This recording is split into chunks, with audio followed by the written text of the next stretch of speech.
ವಿದ್ಯುತ್ ತಂತಿಯ ಮೇಲೆ ಕೊಂಬೆ ಬಿದ್ದು ಬೆಂಕಿ ಕಿಡಿ. ಅರಣ್ಯ ಇಲಾಖೆಯ ಬೇಜವಾಬ್ದಾರಿತನ ಎದ್ದು ಕಾಣುತ್ತಿದೆ. ಶಿವಮೊಗ್ಗ ಜಿಲ್ಲೆಯ ತೀರ್ಥಹಳ್ಳಿ ತಾಲೂಕಿನ ಮೇಳಿಗೆ ಹೈಸ್ಕೂಲ್ ಮುಂಭಾಗ ವಿದ್ಯುತ್ ತಂತಿಯ ಮೇಲೆ ಕೊಂಬೆ ಬಿದ್ದು ಕೆಲ ಹೊತ್ತು ಆತಂಕಕ್ಕೆ ಕಾರಣವಾಗಿತ್ತು.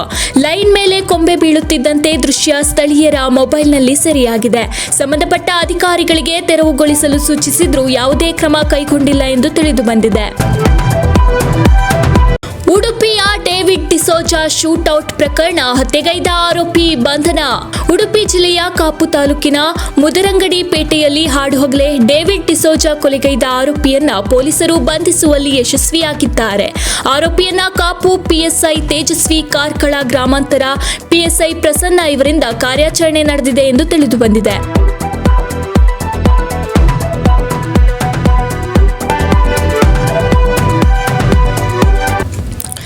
ಗ್ಯಾಸ್ ಬಳಕೆದಾರರಿಗೆ ಮಹತ್ವದ ಸೂಚನೆ. ಇಕೆವೈಸಿ ತಪ್ಪದೆ ಮಾಡಿಸಿ, ಕಡು ಮೀರಿದ್ರೆ ಸಮಸ್ಯೆ. ಗ್ಯಾಸ್ ಇಕೆವೈಸಿ ಡೆಡ್ಲೈನ್ ಆಗಸ್ಟ್ 15ರ ಒಳಗೆ ಮಾಡಿಸಿಕೊಳ್ಳಿ. ಗ್ಯಾಸ್ ಇಕೆವೈಸಿಗೆ ಸಂಬಂಧಿಸಿದಂತೆ ಗ್ರಾಹಕರಿಗೆ ಹೆಚ್ಚಿನ ಮಾಹಿತಿ ನೀಡಿದ್ರೂ ಸಹ ಗ್ರಾಹಕರು ಕಡ್ಡಾಯವಾಗಿ ಇಕೆವೈಸಿ ಮಾಡಿಸದಿದ್ದಲ್ಲಿ ಗ್ಯಾಸ್ ಸಂಪರ್ಕವನ್ನ ಕಡಿತಗೊಳಿಸುವುದಾಗಿ ತಿಳಿಸಿದ್ದಾರೆ. ಗ್ಯಾಸ್ ಸಂಪರ್ಕವನ್ನ ಕಡಿತಗೊಳಿಸುವುದರ ಜೊತೆಗೆ ಸಬ್ಸಿಡಿ ದೊರೆಯದಂತೆ ಮಾಡಲಾಗ್ತಾ ಇದೆ ಎನ್ನಲಾಗಿದೆ. ಇದನ್ನ ಗ್ರಾಹಕರು ತಮ್ಮದೇ ಮೊಬೈಲ್ನಲ್ಲಿ ಕೂಡ ಮಾಡಬಹುದು ಅಥವಾ ಆಧಾರ್ ಕಾರ್ಡ್ ಅನ್ನ ಗ್ಯಾಸ್ ವಿಚಾರಕರ ಕಚೇರಿಗೆ ನೀಡಿ ಮಾಡಿಸಬಹುದು ಎಂದು ತಿಳಿಸಿದ್ದಾರೆ. ರಾಜ್ಯದಲ್ಲಿ ಮುಂದುವರಿದ ಮಳೆಯ ಅಬ್ಬರ. ದಕ್ಷಿಣ ಕನ್ನಡದ 4 ತಾಲೂಕಿನಲ್ಲಿ ಬಿಡದ ಮಳೆ. ಕರಾವಳಿ ಜಿಲ್ಲೆ ದಕ್ಷಿಣ ಕನ್ನಡದಲ್ಲಿ ಮತ್ತೆ ಮಳೆಯಾಗುವ ಸೂಚನೆ ಇದ್ದು, ಪುತ್ತೂರು, ಬೆಳ್ತಂಗಡಿ, ಸುಳ್ಯ, ಕಡಬ ತಾಲೂಕಿನ ಶಾಲಾ ಕಾಲೇಜಿಗೆ ಇಂದು ಕೂಡ ರಜೆ ನೀಡಲಾಗಿದೆ. ತೀರ್ಥಹಳ್ಳಿಯ ಬಳಗಾರ ಸಮೀಪ ಕೆರೆಗೆ ಬಿದ್ದ ಕಾರನ್ನ 3 ದಿನದ ಬಳಿಕ ಹೊರತೆಗೆಯಲಾಗಿದೆ. ಶಿವಮೊಗ್ಗ ಜಿಲ್ಲೆ ತೀರ್ಥಹಳ್ಳಿ ತಾಲೂಕಿನ ಬಾಳ್ಗಾರು ಸಮೀಪ ಭಾರೀ ಮಳೆ ಇದ್ದ ಕಾರಣ ಚಾಲಕನ ನಿಯಂತ್ರಣ ತಪ್ಪಿ ಮತ್ತೆ ಪಕ್ಕದಲ್ಲಿದ್ದ ಕೆರೆಗೆ ಕಾರು ಹೋಗಿದ್ದು, ಕಾರು ಸಂಪೂರ್ಣ ಮುಳುಗಿ ಹೋಗಿತ್ತು. ಆದರೆ ಅದೃಷ್ಟವಶಾತ್ ಕಾರಿನಲ್ಲಿದ್ದ ಇಬ್ಬರು ಸಹ ಈಜಿಕೊಂಡು ಹೊರ ಬಂದಿದ್ರು. ಆದರೆ ಕಾರನ್ನ ಮಾತ್ರ 3 ದಿನದ ಬಳಿಕ ಹೊರತೆಗೆಯಲಾಗಿದೆ.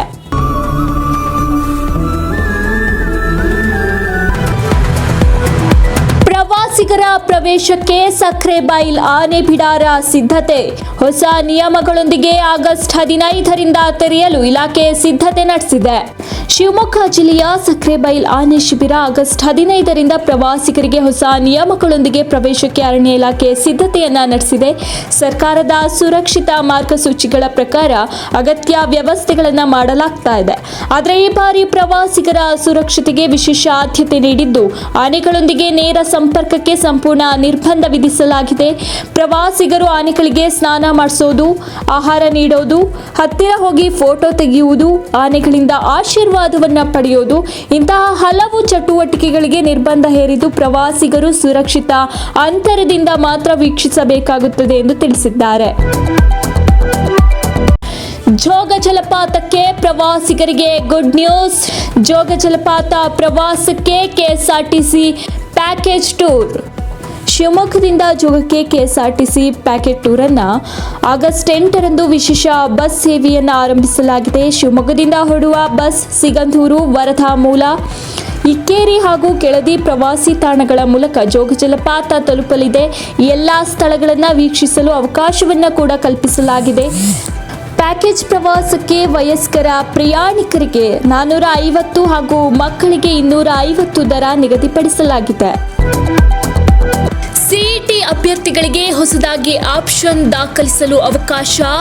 ಕೆಇಎ ವೈದ್ಯಕೀಯ, ದಂತ ವೈದ್ಯಕೀಯ ಮತ್ತು ಫಾರ್ಮಸಿ ಕೋರ್ಸ್ಗಳ ಪ್ರವೇಶಕ್ಕೆ ಇಚ್ಛೆ.